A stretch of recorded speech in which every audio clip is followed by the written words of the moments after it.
Absolutely, there's time at Cambridge to do things other than work.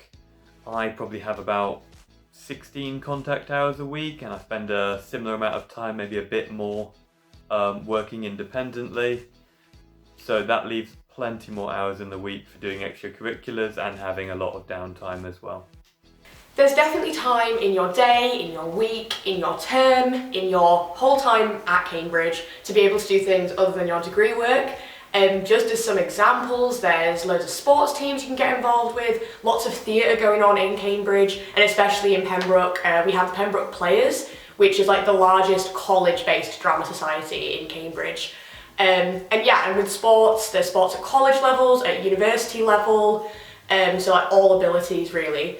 There's also lots of other societies, there's lots to do with arts, to do with writing, to do with debating, science, bridge, chess. Pretty much, if you can think of it, there'll be a society, and if there's not, you can set up your own. So there's plenty of stuff to be doing. So I've been on the JPC for 2 years as the bar officer. University-wide, I'm part of the Cambridge University Social Anthropology Society, as well as the Water Sprite Student Film Festival as the events officer.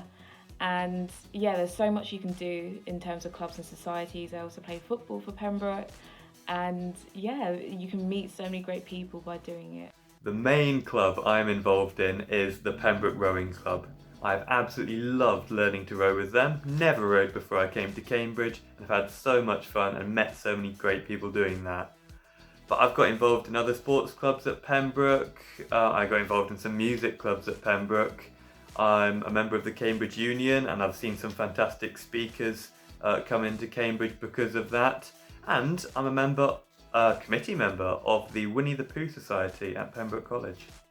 So I'm really involved in QTAS, which is a dance society, doing styles like jazz, contemporary, tap, street.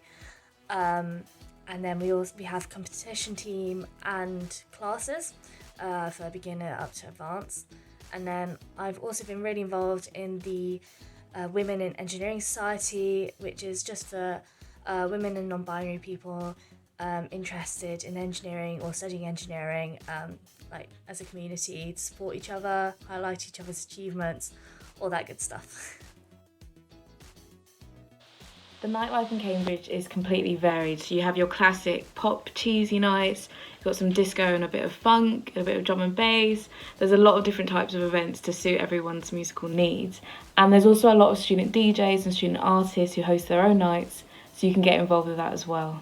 We don't have a consistent gay bar, but there is one club that every week for one night is an LGBTQ plus dedicated night, which is really fun. That's Glitter Bomb. So pre-COVID, a typical night out might be getting ready, getting hyped up in somebody's room, heading out to one of the pubs or spoons, moving on to one of the 4 nightclubs, dancing to cheesy music, and then getting some chips on the way home. So for some reason there's this prevailing myth that Cambridge has no nightlife and all you do is study in libraries 24/7, and that couldn't be further from the truth.